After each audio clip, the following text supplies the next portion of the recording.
Hello everyone and welcome back to Everyday English with Rustam again. Today what we'll be talking about is the weather forecast because we have different questions to talk about weather and we have different answers by using noun, verbs and idiomatic phrases today. And today I'll be sharing with you how to ask questions to talk about weather and how you will be answering, approaching and using different questions and answers and idioms by using nouns, verbs and adjectives. Assalomu alaykum qadrli til ixlosmandlari. Bugun sizlar bilan so'zlashargan va bo'lishargan mavzularimizning biri bu ob-havo mavzusi. Bilganingizdek, bizda 4 fasl bor. Bu ingliz tilida 4 fasl, ya'ni seasonslar deb ataladi. Ular, there are 4 seasons in English. For example, winter, qish fasli, spring, bahor fasli, sunny, ya'ni summer, yoz fasli, autumn. Britaniya inglizlarning orasida autumn kuz deb atalsa, amerikaliklarning orasida bu fall deb ataladi. Now, let's talk about how to ask and answer to talk about weather. First of all, let me tell you how to ask about weather. Endi navbat ob-havo haqida so'rash usullariga.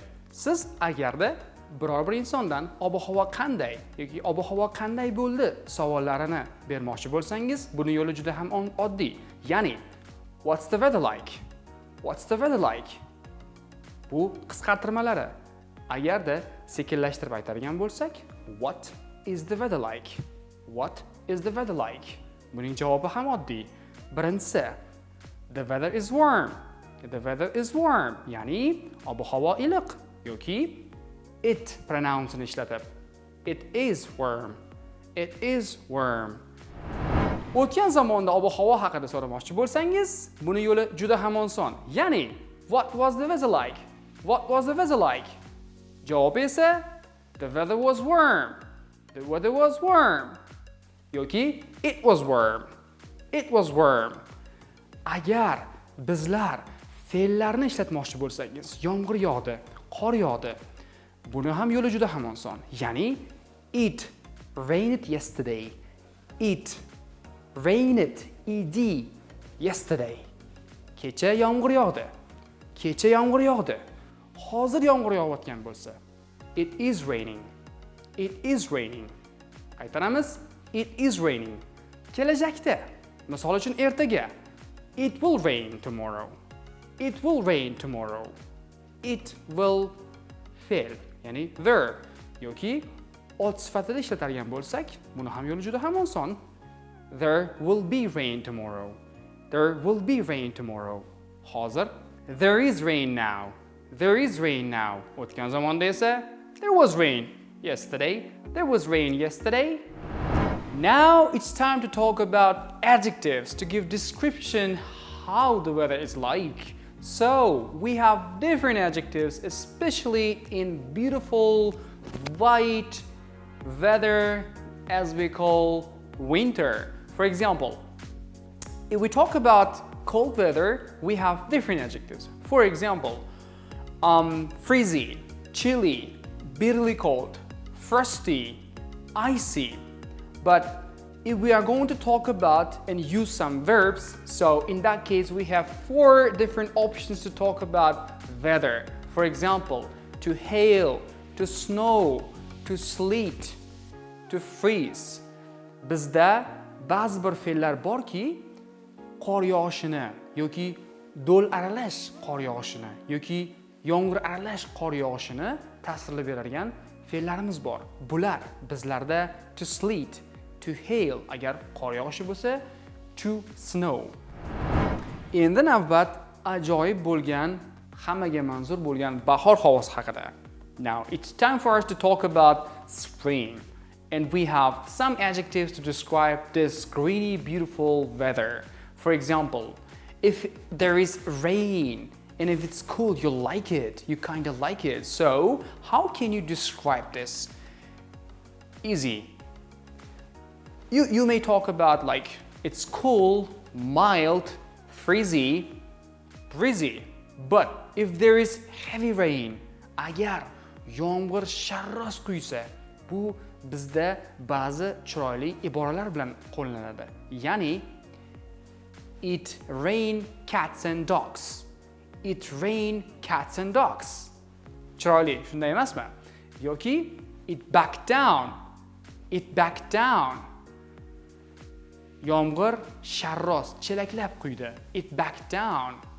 Bahorda bilganingizdek ob-havo har doim ochiq bo'lavermaydi. Ya'ni ba'zi bir paytlarda bulutli havo ham bo'lishi mumkin. It's cloudy. What's the weather like? It's cloudy weather. It's cloudy weather. Nam havo bo'largan bo'lsa, it's a wet day. It's a wet day. Yoki overcast. Overcast. Endi navbat yoz haqida. Bularning sifatlari va fe'llari va ba'zi iboralari bor.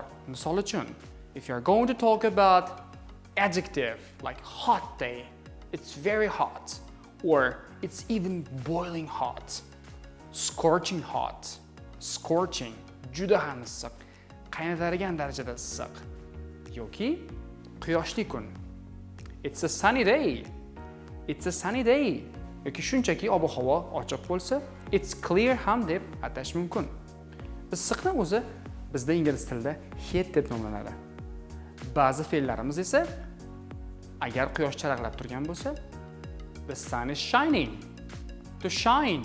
The sun is shining.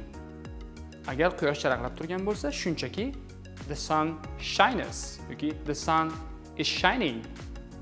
To shine fe'li bilan yoki kuydiradigan darajada, agar quyosh yoki ob-havo kuydirsa, to burn. To burn. Endi navbat bizning ba'zi bir fe'llarimizga. Ya'ni, agar ob-havo issiq bo'lgan bo'lsa, sizning teringiz kuyadigan darajada bo'lishi mumkin. Ya'ni ular ba'zi fe'llar bilan tasvirlanadi. Ya'ni to burn, to scorch. Agar charaqlab turgan bo'lsa quyosh. Shine, to shine. The sun is shining.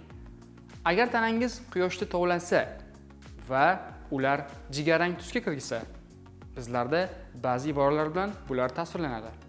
Ya'ni to go brown, to go brown, yoki to soak up the sun, to soak up the sun, yoki to catch some rains, to catch some rains. Ba'zi bir insonlar yozda quyoshda tovlanishni yaxshi ko'radilar. Bizlarda bu iboralar ingliz tilida quyidagi iboralar bilan tasvirlanadi. Ya'ni to soak up the sun, to soak up the sun, yoki to go brown, yoki to tan, yoki to catch some rays, to catch some rays. Endi navbat oltin fasl bo'lgan kuz fasliga. Kuz fasli o'zining sovuqligi bilan, yomg'ir yog'ishlari bilan juda ham mashhur va bizlarda uni tasvirlash uchun sifatlar bor. Bular misty, foggy, blustery. Bizlarda bular windy, ya'ni it's windy. In autumn, the weather is usually windy. Kuzda odatda shamolli havo bo'ladi. Windy yoki tuman bo'ladigan bo'lsa, foggy. Tumanning o'zi esa fog deb nomlanadi. Foggy, the weather is foggy. Shamolli bo'lsa, blustery yoki misty.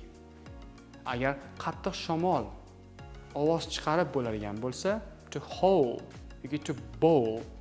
Juda ham qattiq shamol gale deb nomlanadi.